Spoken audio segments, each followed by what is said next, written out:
नमस्कार दोस्तों, मेरा नाम है उत्कर्ष मिश्रा और आज हम लोग एक important topic the salt march and the civil disobedience movement करने वाले हैं। इस वीडियो में हम ये समझने की कोशिश करेंगे कि कैसे सिविल डिसऑबिडेंस मूवमेंट की शुरुआत सॉल्ट मार्च से होती है। इस वीडियो में हम ये भी डिस्कस करेंगे कि सिविल डिसऑबिडेंस जब चला तो कैसे लोगों ने पार्टिसिपेट किया। देन उसके बाद ब्रिटिशर्स ने क्या पॉलिसीज अपनाई इन मूवमेंट को दबाने के लिए। और सॉल्ट मार्च के बाद में फुल डिस्कशन होगा कि सॉल्ट मार्च कहाँ से शुरू हुआ, कहाँ ख़त्म हुआ, गांधी जी ने कैसे पार्टिसिपेट किया, फिर कैसे आखिरकार सॉल्ट मार्च की नौबत आई शुरू होने की, कैसे शुरुआत हुई इसकी। तो चलिए हम शुरू करते हैं। तो सबसे पहले जो हमारा पॉइंट आता है वो इस चीज को बताता है कि Mahatma Gandhi found in a salt a powerful symbol that could unite the nation. Gandhi ji का ये मानना था कि जो सॉल्ट है एक बहुत ही ज्यादा पावरफुल सिंबल है जो इंडिया को यूनाइट कर सकता है, हमारी जो नेशन, हमारा जो देश है उसको जोड़ सकता है। गांधी जी ऐसा क्यों सोचते हैं इसको हम आगे डिस्कस करेंगे।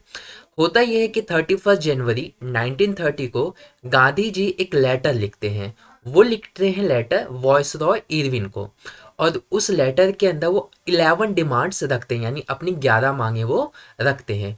उन 11 डिमांड्स के अंदर जो बात की गई थी वो बात की गई थी जनरल इंटरेस्ट के लिए, का मतलब जो आम लोगों के लिए, जिससे आम लोग ब्रिटिशर्स से जो परेशान थे उससे रिलेटेड बात की गई थी। जैसे और भी कुछ डिमांड थी, चाहे वो डिफरेंट क्लासेस को लेकर हो, जैसे कि मिडिल क्लास का क्या प्रॉब्लम फेस कर रहा है, पुअर क्लासेस क्या, या मिडिल रिच क्लास का जो पर्सन हो क्या क्या प्रॉब्लम फेस कर रहा है, उसको लेकर उन्होंने डिमांड्स रखी थी।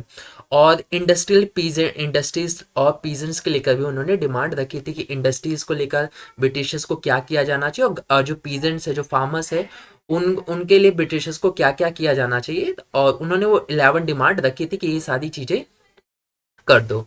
तो जो वॉइस इरविन थे वो वैसे तो नहीं करते, उनका इंटरेस्ट कोई भी नहीं था इस चीज को मानने को लेकर।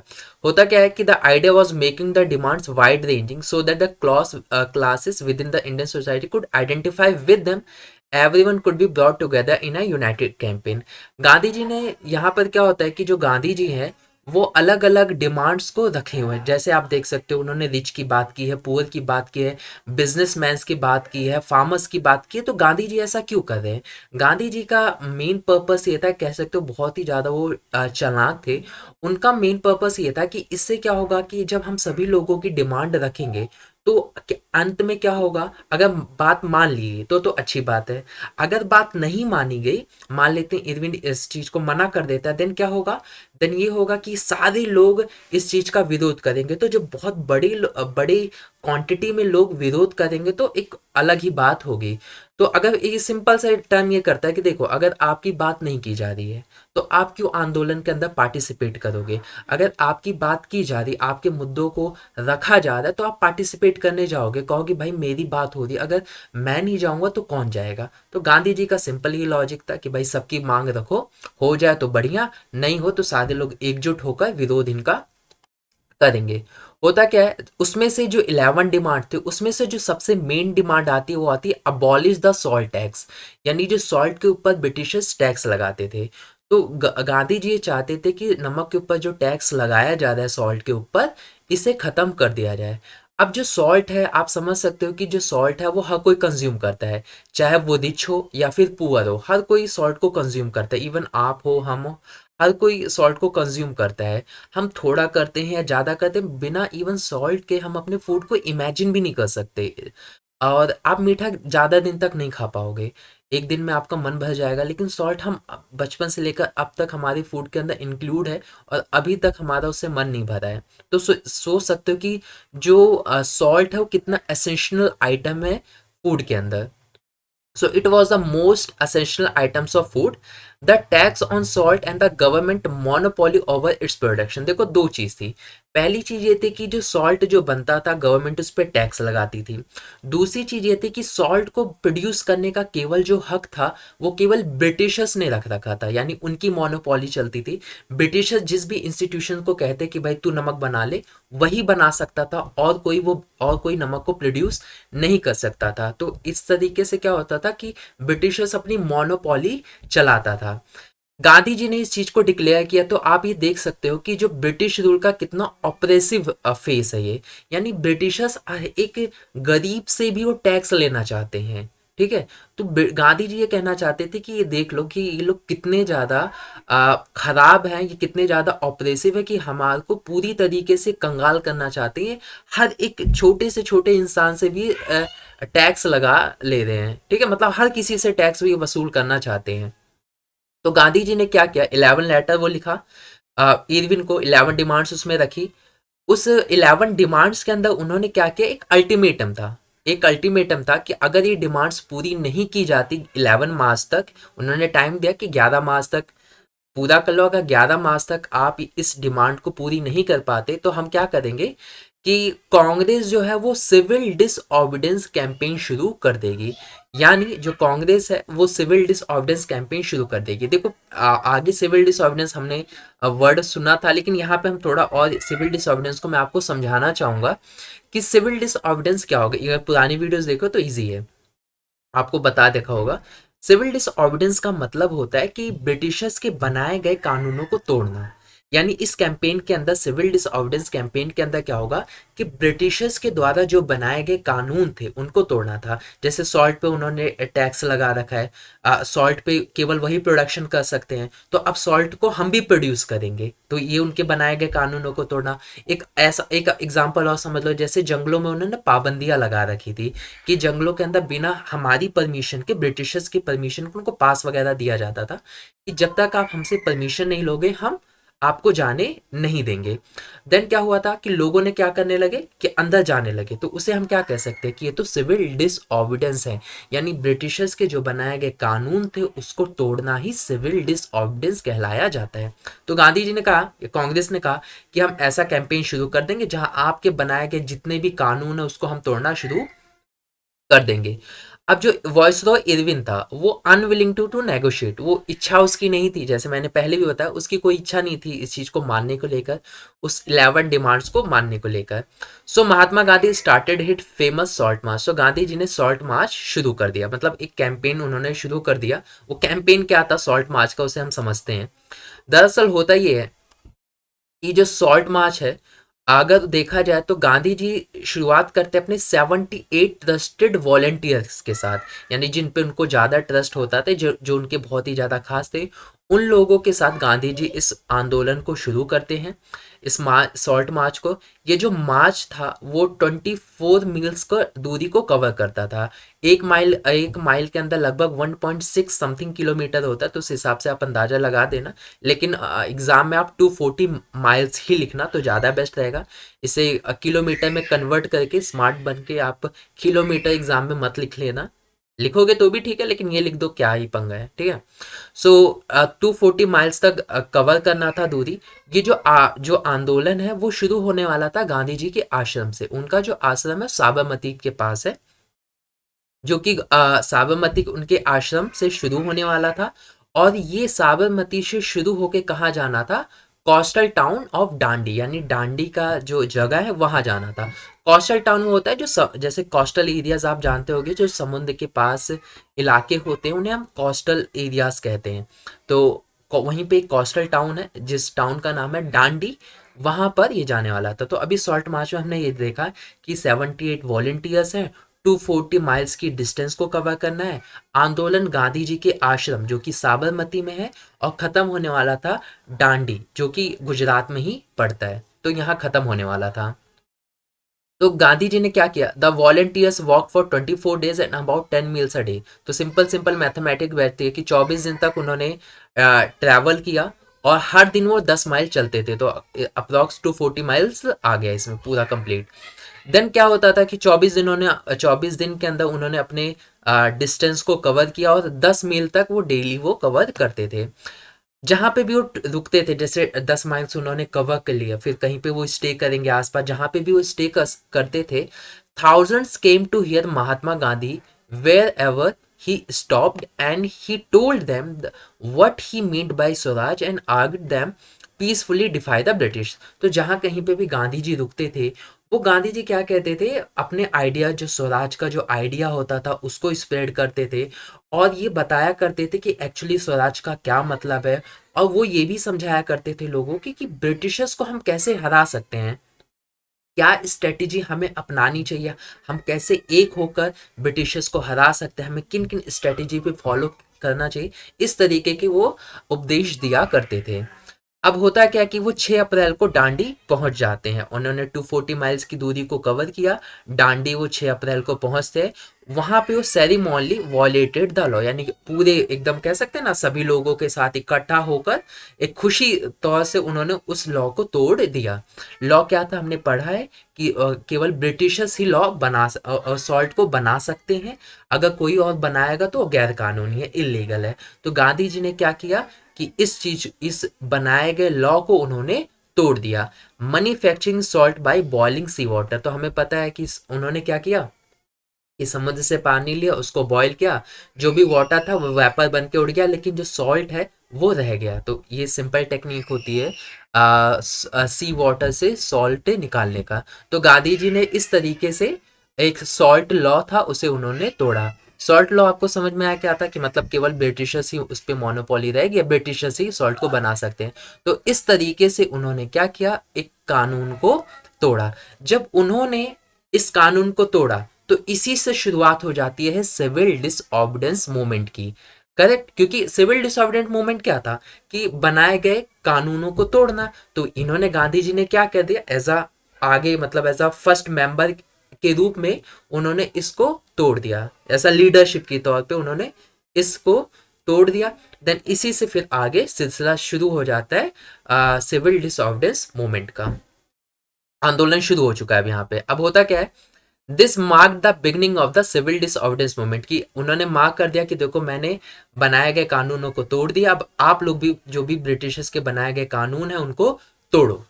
How was this movement different from the non cooperation movement, very important question. Exam में ये पूछा जाता है कि जो सिविल डिसऑर्डिनेंस मूवमेंट है ये नॉन कॉपरेशन मूवमेंट से किस तरीके से डिफ्रेंशिएट करता है। क्योंकि ज़्यादातर ऐसा ही, अगर आप पढ़ोगे नॉन कॉपरेशन और सिविल डिसऑर्डिनेंस मूवमेंट के बारे में जैसे हम आगे स्टडी करेंगे, तो आपको क्लियर हो जाएगा कि ज़्यादातर सिमिलैरिटीज़ थी नॉन कॉपरेशन और सिविल डिसऑर्डिनेंस के अंदर, ज़्यादातर सिमिलैरिटीज़ थी पर कुछ डिफरेंशिएट था, कुछ माइनर से डिफरेंस थे जिसके थ्रू हम ये समझ सकते हैं कि सिविल डिसऑर्डिनेंस और नॉन कॉपरेशन में क्या फ़र्क था। आपको एक आंसर लिखने लायक जवाब मिल जाएगा। तो ये कुछ इमेजेस लिए गए हैं जहाँ पे आप देख सकते हो कि गांधी जी है आंदोलन कर रहे हैं और ये किस तरीके से लोग हैं उनके साथ इकट्ठा हो रहे हैं। और इस इमेज में यही दिखाया जा रहा है कि किस तरीके से गांधी जी हैं वो अपने वॉलेंटियर्स के साथ घूम रहे हैं और अपनी अपनी जो डांडी है उस जगह के लिए वो जा रहे हैं। तो इमेज है, देख सकते हो आप आराम से। अब होता क्या है कि सिविल डिसऑर्डिनेंस मूवमेंट क्या था, people were now asked not only to refuse cooperation with in the British as they had done in 1921 and 22, यानी जब नॉन कॉपरेशन चल रहा था तब, but also to break colonial rules. अब इस लॉस इसको समझने की जरूरत है। नॉन कॉपरेशन क्या था, नॉन कॉपरेशन ये था कि हमें क्या करना है, ब्रिटिशर्स का सपोर्ट नहीं करना है। एग्जाम्पल, अगर आप ब्रिटिशर्स की स्कूल में पढ़ा रहे हो, उनकी कंपनी में वर्क करते हो तो छोड़ दो आप। ये हो गया कॉपरेट ना करना, ठीक है, हमें उनके साथ कॉपरेट नहीं करना। सिविल डिसऑर्डिनेंस क्या था कि उनके जो बनाए गए कानून है उसको तोड़ना। जैसे उन्होंने कानून बना रखा है कि सॉल्ट को केवल हम बना सकते हैं, ऐसे कानूनों को तोड़ना हम क्या कह सकते हैं, सिविल डिसऑर्डिनेंस। तो यहाँ कानूनों को तोड़ना और सहयोग ना करना फर्क है, ठीक है, क्योंकि अगर आप उनके स्कूल में नहीं पढ़ाओगे तो वो आप पे ऊपर केस नहीं कर देंगे, आपको जेल में नहीं भर देंगे। लेकिन अगर आप उनके बनाए गए कानूनों को तोड़ोगे तो ऐसा वो कर सकते हैं। तो यहाँ से उम्मीद करता हूँ कि नॉन कॉपरेशन और सिविल डिसऑर्डिनेंस में एक अंतर आपको मिल गया होगा। देखो अब क्या होता था, सिविल डिसऑर्डिनेंस मूवमेंट जब शुरू हुआ तो इसके अंदर ये जो पहला पॉइंट है वो ये चीज को एक्सप्लेन करता है कि हमें लॉ तो तोड़ना ही तोड़ना है, ठीक है, साथ ही साथ हमें उनके साथ कॉपरेट भी नहीं करना है। यानी ये नॉन कॉपरेशन भी इसके अंदर जोड़ा जोड़ा सा हमें दिख रहा है कि आपको क्या करना है, अगर आप ब्रिटिशर्स की कंपनी वगैरह में काम वगैरह करते हो तो छोड़ दो। दूसरी चीज, अगर आप उनके जो बनाए गए कानून हैं उनको भी आप तोड़ो। तो सिविल डिसऑर्डरेंस के अंदर हमें दो चीजें समझ में आ जाती हैं कि आंदोलन कैसे शुरू हुआ, इसके बारे में है। होता क्या है कि thousands in different parts of the country block the salt law. Different parts of the country India के अंदर उन लोगों ने क्या किया, सॉल्ट को तोड़ दिया, मतलब नमक बनाया और उस लॉ को तोड़ा उन्होंने। Manufactured salt and demonstrated in the front of the government salt factories. उन्होंने क्या किया कि जहाँ जहाँ पे भी सॉल्ट की फैक्ट्रीज थी गवर्नमेंट की, क्योंकि उन्हीं की मोनोपोली थी, तो जहाँ कहीं भी गवर्नमेंट की फैक्ट्रीज थे उनके आगे बना के दिखा देते, कहते और नाच रहे थे कि ये देखो हमने भी सॉल्ट बना, हम भी सॉल्ट बना सकते हैं, बना के आ सकते हैं, ये देखो तुम्हारे सामने बना कर तोड़ दे। यानी उनको चिढ़ाने की कोशिश किया जा रहा है। जैसे आप लोगों ने किया होगा कि आपका भाई है या बहन है, तो जब मान लेते कोई फूड आइटम है आपको मिला है, तो आप आपके भाई ने, छोटे भाई ने, बड़े भाई ने कंज्यूम जल्दी कर लिया, खा लिया उसने जल्दी, आप क्या करते हो उसके सामने चिढ़ा चिढ़ा के खाते हो। तो सेम इसी तरीके से हम लोग भी क्या कर देते, गवर्नमेंट के आगे उनको चिढ़ा देते कि ये देखो अब हम भी बना सकते, तुम्हारी अब और नहीं चलने वाली। सो जब मूवमेंट शुरू हुआ, मूवमेंट जैसे ही सिविल डिसऑर्डरेंस का शुरू हुआ, लोग जगह जगह भारत देश के अंदर लोग सॉल्ट जो है उसको तोड़ने लगे, मतलब नमक बनाने वो लगे। जैसे मूवमेंट स्प्रेड हुआ, फॉरेन क्लोथ वाज बायकॉटेड, जो कि नॉन कॉपरेशन में भी किया गया था। फॉरेन क्लोथ को बायकॉट कर दिया गया है। लिकर शॉप्स के आगे पिकटिंग की गई, यानी उसके आगे प्रदर्शन लोग करने लगे। पीजेंट्स ने रेवेन्यू देने से मना कर दिया। अब यहाँ पे एक चीज है, पीजेंट्स रिफ्यूज टू पे रेवेन्यू एंड चौकीदारी टैक्स। लेकिन नॉन कॉपरेशन के अंदर ऐसा नहीं हुआ था। नॉन कॉपरेशन के अंदर हमने कहीं पे भी ऐसा, हमने नॉन कॉपरेशन का कहीं पे भी ऐसा नहीं था कि जहां हमने ये समझा हो कि लोगों ने, या नॉन कॉपरेशन की ये आइडियोलॉजी रही हो कि आपको रेवेन्यू नहीं देना, चौकीदारी टैक्स नहीं देना। ठीक है, वहां ऐसा नहीं था। यहाँ पर क्या हो रहा था कि आपको रेवेन्यू नहीं देना और चौकीदारी टैक्स नहीं देना। इस मूवमेंट में ही यही था, लेकिन नॉन कॉपरेशन मूवमेंट में नहीं था। लोग खुद से समझ गए, वो बात अलग है, लेकिन यहाँ तो अब इन्होंने डायरेक्टली कह दिया कि अब तुम्हें रेवेन्यू और चौकीदारी टैक्स नहीं देना। Village officers resigned and in many places forest people violated forest law. Village के जो ऑफिसर्स हैं, जो भी अधिकारी वगैरह थे, उन्होंने रिजाइन दे दिया। जो फॉरेस्ट के पीपल थे उन्होंने फॉरेस्ट लॉ को वायलेट किया, क्योंकि रिजर्व फॉरेस्ट के अंदर जाने को मनाही थी उनकी, वो नहीं जा सकते थे विदाउट परमिशन। ठीक है, तो reserve forest to collect woods and graze cattle, तो वो रिजर्व फॉरेस्ट के अंदर जाने लगे, वहां से लकड़ियां उठाने लगे और अपने जानवरों को वहां पर चराने लगे, मतलब उनके जानवरों को उन्होंने जंगलों में छोड़ दिया इन रिजर्व फॉरेस्ट के अंदर। क्योंकि मैंने आपको पहले बताया था, इवन आपने 9th क्लास में भी पढ़ा होगा, हिस्ट्री के चैप्टर में था कि किस हिसाब से ब्रिटिशर्स ने पाबंदियां लगा दी थी। अब क्या होता है कि ये तो हमने इस हिसाब से समझा कि सिविल डिसऑर्डरेंस क्या क्या कैसे शुरू हुआ, क्या क्या चीजें हुई। तो अब आगे क्या आता है हमारा कि ब्रिटिशर्स ना बड़े परेशान से हो गए। जो गवर्नमेंट थी, ब्रिटेन गवर्नमेंट, वो बहुत परेशान हो गई। बेसिकली अब किया क्या जाए, तो कॉलोनियल जो गवर्नमेंट थी, worried by the developments, the colonial government begin arresting the Congress leaders one by one. तो इन्होंने क्या किया कि जो कांग्रेस लीडर्स थे उनको अरेस्ट करना शुरू कर दिया, क्योंकि अगर लीडर ही नहीं रहेगा देन क्या होगा, देन लीड कौन करेगा मूवमेंट को। तो उन्होंने लीडर्स को कैप्चर करना शुरू कर दिया, उन्हें जेल में भरना शुरू कर दिया। This led to violent clashes in many places, जिसकी वजह से बहुत ज्यादा दंगे हुए कई जगहों पे। When Abdul Ghaffar Khan, a devout disciple of Mahatma Gandhi, was arrested in April 1930। अब जो अब्दुल गफ्फार खान है, ये महात्मा गांधी का बहुत ही भक्त कह सकते हो, उनका चेला कह सकते हो। ठीक है, उनका चेला था, मतलब कह सकते हो कि जो अब्दुल गफ्फार खान है वो महात्मा गांधी की आइडियोलॉजी पे बहुत चेला वही होता है जो गुरु का कहना माने, जो गुरु की आइडियोलॉजी को फॉलो करे। तो सेम इसी तरीके से जो अब्दुल गफ्फार खान थे, वो महात्मा गांधी की आइडियोलॉजी को पूरी तरीके से फॉलो कर सकते थे, फॉलो करते थे, और वो उनके एक तरीके से कह लो चेले थे। सो Mahatma Gandhi was arrested in अप्रैल 1930। तो जब अब्दुल गफ्फार खान जो थे उनको जब अरेस्ट कर लिया गया अप्रैल 1930 के अंदर, सो एंग्री क्राउड, जो गुस्साई भीड़ ने क्या किया, demonstrated in the streets of Peshawar facing armed cars and police firing, many were killed. तो इन लोगों ने जब अब्दुल गफ्फार खान को 1930 के अंदर गिरफ्तार किया गया, तो पुलिस वालों और इनके बीच में क्या हुआ, तनातनी हुई, मतलब लड़ाइयाँ हुई, जो लोग डेमोन्स्ट्रेट वहाँ पर कर रहे थे और फिर पुलिस वाले भी थे। और ये सारी जो घटना हो रही थी वो पेशावर के अंदर हो रही थी, और इस घटना के अंदर बहुत सारे लोग मारे भी गए, क्योंकि पुलिस चल दिया, दंगे हो रहे हैं तो मरना तो भाई लोगों का तय ही था। बहुत गलत हुआ, लेकिन बहुत सारे लोग इसमें फिर मारे गए।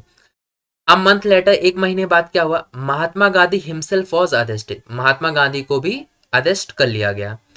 अब industrial workers in Sholapur, industrial workers जो थे शोलापुर के, उन्होंने क्या किया, पुलिस की पोस्ट पे, म्युनिसिपल बिल्डिंग्स पे, लॉ कोर्ट्स पे, रेलवे स्टेशंस पे, वो सारी चीज़ों पे जो ब्रिटिश को सिंबलाइज करती थी, यानी ब्रिटिशर्स की थी, उस पर उन लोगों ने क्या कर दिया, अटैक कर दिया।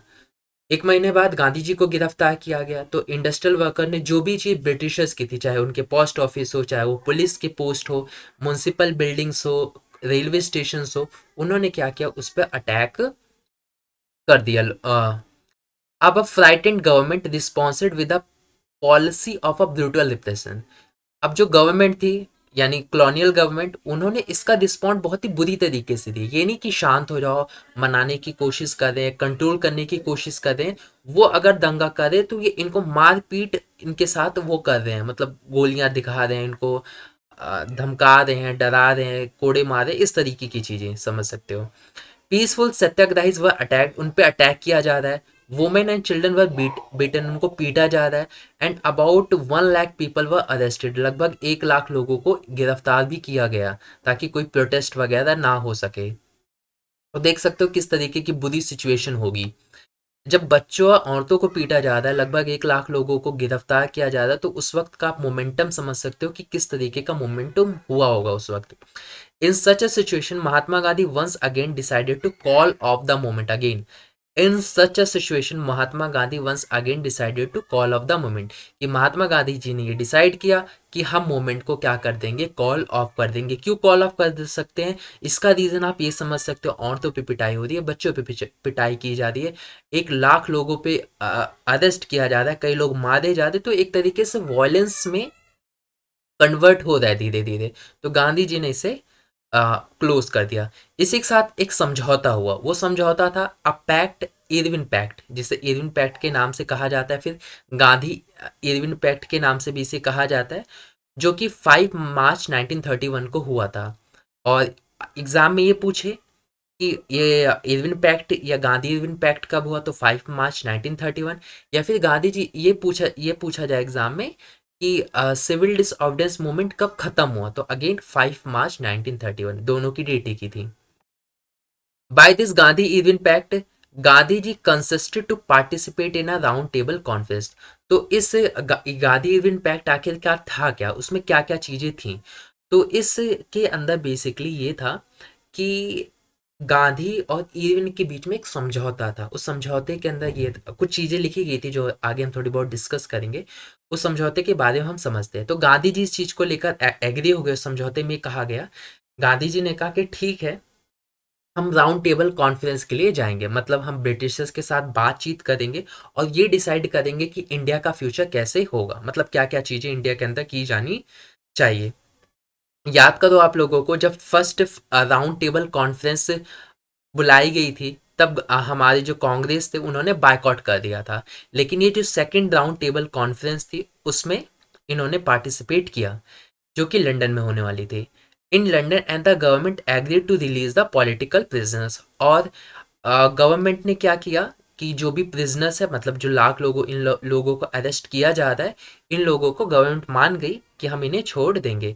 यानी गांधी जी ने क्या किया, हम आपसे मिलने आएंगे, मीटिंग करेंगे लंदन के अंदर, बातचीत करेंगे। उसके जवाब में क्या हुआ कि गवर्नमेंट इस चीज़ को लेकर एग्री हुई कि ये जो भी पॉलिटिकल प्रिजनर्स है, जिनको हमने कैद में करके रख रखा है, इन्हें हम छोड़ देंगे। तो बेसिकली आपकी बुक में तो इतना ही दिया गया है।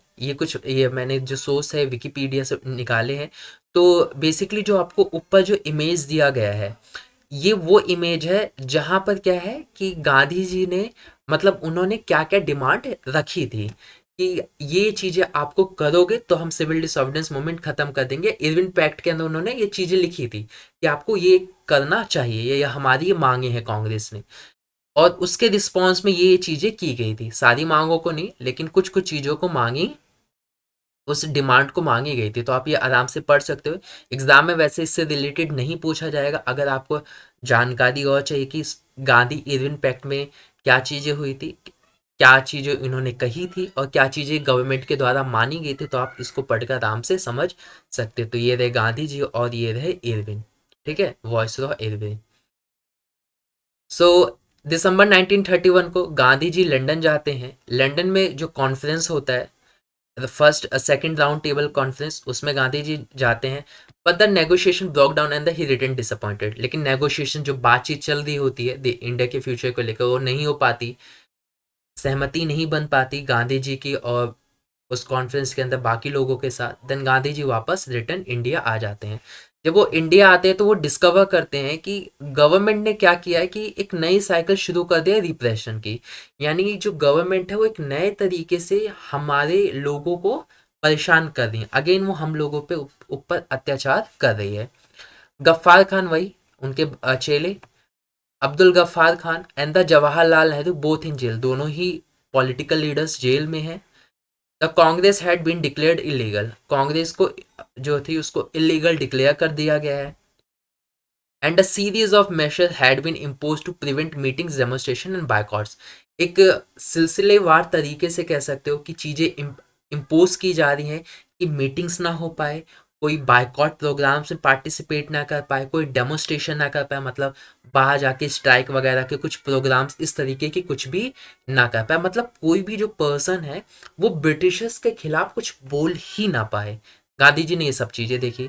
फिर with the great apprehension Mahatma Gandhi relaunch the civil disorders movement. तो जब गांधी जी वापस आते हैं देन अगेन ये देखते हैं कि भाई तो बहुत फिर से शुरू हो रहा है, तो उन्होंने अगेन सिविल डिसऑर्डर्स मूवमेंट की शुरुआत वो कर देते हैं। For over the year the movement continued but 1934 it lost it momentum. लगभग उसके एक साल बाद, ऑफ होने के लगभग एक साल बाद अगेन नॉन कॉपरेशन मूवमेंट शुरू होता है, सॉरी सिविल डिसऑर्डर्स मूवमेंट शुरू होता है। बट वो धीरे धीरे 1940 तक आते आते उसका जो मोमेंटम है वो खो जाता है।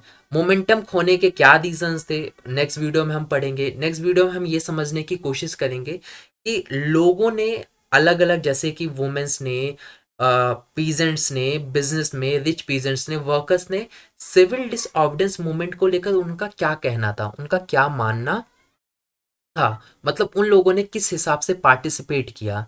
तो यहाँ पे तो हमने इस वीडियो को अच्छे से समझ लिए कि जो सॉल्ट मार्च था वो क्या था, सिविल डिसऑर्डर्स मूवमेंट कैसे सॉल्ट मार्च से शुरू होता है, कैसे लोगों तक पहुंचता है। फिर हमने ये देखा कि कैसे ब्रिटिशर्स पॉलिसीज़ अपनाते हैं, ब्रूटल पॉलिसीज़ अपनाते हैं इस मूवमेंट को दबाने के लिए। फिर गांधी इरविन का किस तरीके से समझौता होता है। देन इसके अंदर फिर हमने फाइनली डिस्कशन किया कि फिर कैसे गांधी जी ने रीलॉन्च अपना सिविल डिसऑर्डर्स मूवमेंट दोबारा उन्होंने शुरू किया। नेक्स्ट वीडियो इस पे होने वाली है कि पार्टिसिपेंट्स ने कैसे देखा, मतलब पार्टिसिपेंट क्या सोच रहे थे कि सिविल डिसऑर्डर्स होने से उनके लिए क्या क्या चीज़ें हो जाएगी। उम्मीद करता हूँ आपको वीडियो अच्छी लगी होगी। वीडियो अच्छी लगी है तो please like comment and share. दूसरी चीज़ क्या है, वीडियो सिविल डिसऑर्डर्स मूवमेंट कब शुरू हुआ, कब रीलॉन्च दोबारा किया गया, अगर किसी को डेट पता है, या फिर आप लोगों को क्या करना है, नॉन कॉपरेशन मूवमेंट कब शुरू हुआ उसकी डेट मेंशन करना है, सिविल डिसऑर्डर्स मूवमेंट कब शुरू हुआ उसका डेट मेंशन करना है, और आपको ये मेंशन करना कि सेकंड टाइम जब सिविल डिसऑर्डर्स मूवमेंट शुरू हुआ तो कब हुआ। इससे क्या होगा, आपके दिमाग में आपको एक रिवीजन, क्विक रिवीजन हो जाएगा। तो प्लीज़ कमेंट करके मुझे ज़रूर वो डेट मेंशन करिए। और जिनको नहीं पता हो कमेंट सेक्शन चेक कर सकते हो, किसी ना किसी ने कमेंट किया होगा, आप उसको देखकर रिवाइज कर सकते हो। मिलते हैं आप लोगों से नेक्स्ट वीडियो में, तब तक के लिए बाय बाय। और आप लोग तब तक के लिए अपना बहुत ध्यान रखिए, ख्याल रखिए, और ऐसे ही हमारी वीडियो को देखते रहिए।